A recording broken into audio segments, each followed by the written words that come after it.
फक्त काही दिवसांपूर्वी स्कॉलरशिप एक्झाम स्टँडर्ड 5th आणि स्टँडर्ड 8th कंप्लीट झाली आहे. आता काही स्टुडंट्स खुश असतील, काही कन्फ्युज्ड असतील आणि काहींना वाटत असेल आपलं चुकलं का? पण आजचा व्हिडिओ त्यांच्यासाठी नाही आहे. हा व्हिडिओ आहे स्टँडर्ड 4th आणि स्टँडर्ड 7th स्टुडंट्स आणि पॅरेंट्ससाठी, जे पुढच्या स्कॉलरशिपसाठी तयारी करणार आहेत आणि ज्यांच्याकडे साधारण 2 महिनेच शिल्लक आहेत. डिअर स्टुडंट्स अँड पॅरेंट्स, दरवर्षीप्रमाणे यावेळीही मी एक गोष्ट पाहिली आहे.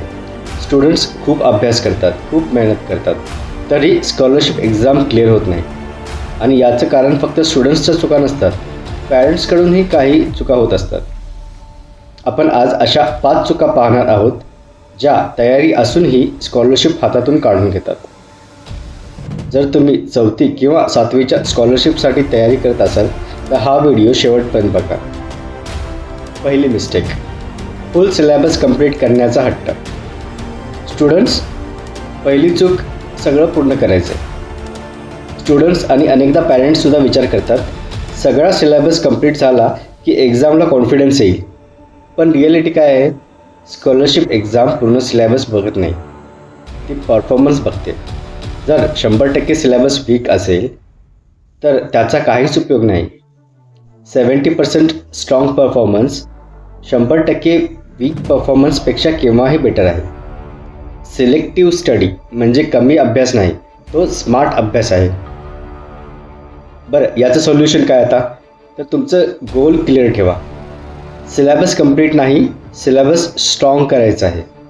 एक सिम्पल रूल फॉलो करा. स्ट्रॉंग चॅप्टर्सला अजून जास्त स्ट्रॉंग करा, वीक चॅप्टर्स बेसिकपर्यंत आणा. स्ट्रॉंग चॅप्टर असेल तर त्यातून मॅक्झिमम मार्क्स काढण्याचा प्रयत्न करा. त्याची प्रॅक्टिस करा, स्पीड इन्क्रीज करा, ॲक्युरेसी इन्क्रीज करा.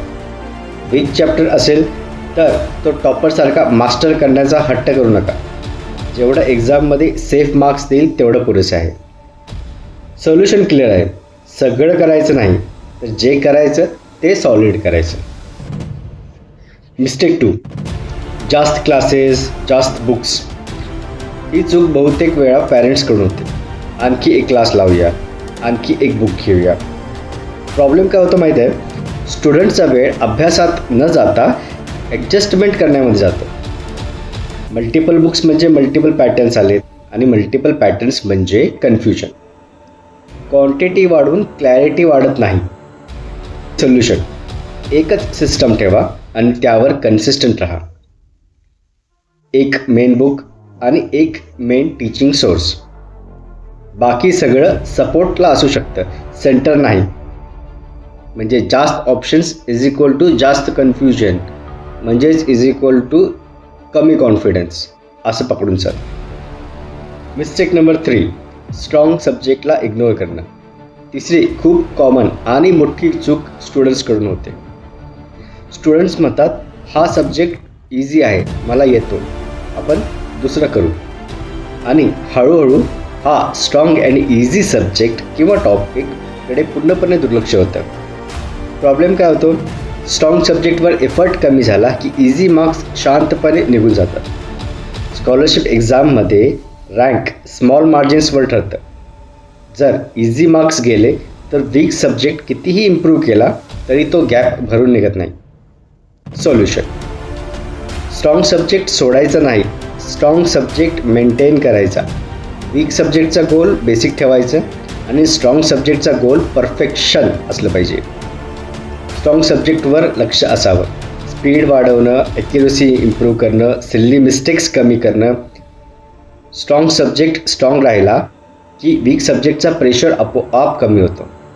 ही स्ट्रॅटेजी स्कॉलरशिपसोबतच इतर एक्झामसाठीही खूप फायदेशीर ठरते. मिस्टेक नंबर 4, टेस्ट किंवा सराव परीक्षा शेवटपर्यंत टाळणं. ही चूक पॅरेंट्स आणि स्टुडंट्स दोन्ही करतात. स्टुडंट्स म्हणतात, अजून तयारी नाही, तयारी झाली की मग आपण टेस्ट देऊ. पॅरेंट्स म्हणतात, आता मार्क्स कमी आले तर कॉन्फिडन्स कमी होईल. पण एक गोष्ट समजून घ्या, टेस्ट म्हणजे जजमेंट नाही, टेस्ट म्हणजे फीडबॅक आहे. इथे सोल्युशन काय आहे? सोल्युशन आहे स्मॉल, अर्ली आणि safe test. Topic wise test किंवा शॉर्ट ड्युरेशन टेस्ट. अर्ली टेस्टमध्ये मार्क्स कमी आले तर सुधारायला वेळ असतो, जेणेकरून आपली मिस्टेक आपल्याला लवकर लक्षात येईल आणि ती सुधारण्याची वेळ आपल्याला मिळेल. लेट टेस्टमध्ये मार्क्स कमी आले तर पॅनिक सुरू होतो. पॅरेंट्ससाठी महत्त्वाची गोष्ट, कॉन्फिडन्स टेस्टपासून येत नाही, कॉन्फिडन्स इम्प्रूव्हमेंटपासून येतो आणि इम्प्रूव्हमेंट कधीही टेस्टशिवाय होत नाही. मिस्टेक 5, लास्ट 30 डेजमध्ये नवीन चॅप्टर्स. 5वी चूक सगळ्यात डेंजरस असते. लास्ट मंथमध्ये अचानक आठवतं हे चॅप्टर राहिलं आणि स्टुडंट पॅनिक मोडमध्ये जातो. नवीन चॅप्टर सुरू झाला की रिव्हिजन डिस्टर्ब होतं, कॉन्फिडन्स डिस्टर्ब होतं आणि परफॉर्मन्स कोसळतं. लास्ट 30 डेजमध्ये सिम्पल रूल फॉलो करा. स्ट्रॉंग चॅप्टर्सला रिवाईज करा आणि स्पीड इम्प्रूव्ह करा.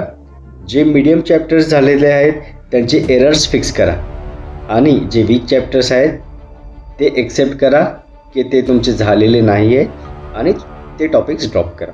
कारण जे आजपर्यंत जमलं नाही ते शेवटच्या 30 दिवसात मिरॅकलने जमणार नाही. हे मान्य करणं विकनेस नाही, हे मॅच्युरिटी आहे. या 5 चुका टाळल्या तर तुमची प्रिपरेशन खूप मोठ्या प्रमाणात सुधारते आणि त्यामुळे परफॉर्मन्स पण सुधारतो. मग पुढचा प्रश्न लगेच येतो, मग नेमकं करायचं काय, कोणता सिलेबस घ्यायचा आणि किती डेप्थमध्ये. म्हणून पुढच्या व्हिडिओमध्ये मी कंप्लीट सिलेबस ब्रेकडाऊन करणार आहे, स्टँडर्ड 4th आणि स्टँडर्ड 7thसाठी. स्ट्रॉंग, मीडियम, वीक टॉपिक्स वेगळे करून काय स्टडी करायचं, काय बेसिक ठेवायचं आणि काय सोडायचं. हा व्हिडिओ तुमच्या प्लॅनिंगचा बेस असेल. म्हणून नेक्स्ट व्हिडिओ मिस करू नका. चॅनलला सबस्क्राईब केलं नसेल तर आत्ताच करा. सिलेबस क्लिअर झाला तर स्ट्रॅटेजी आपोआप क्लिअर होते. See you in the next video. Till then, keep learning, stay calm and stay focused.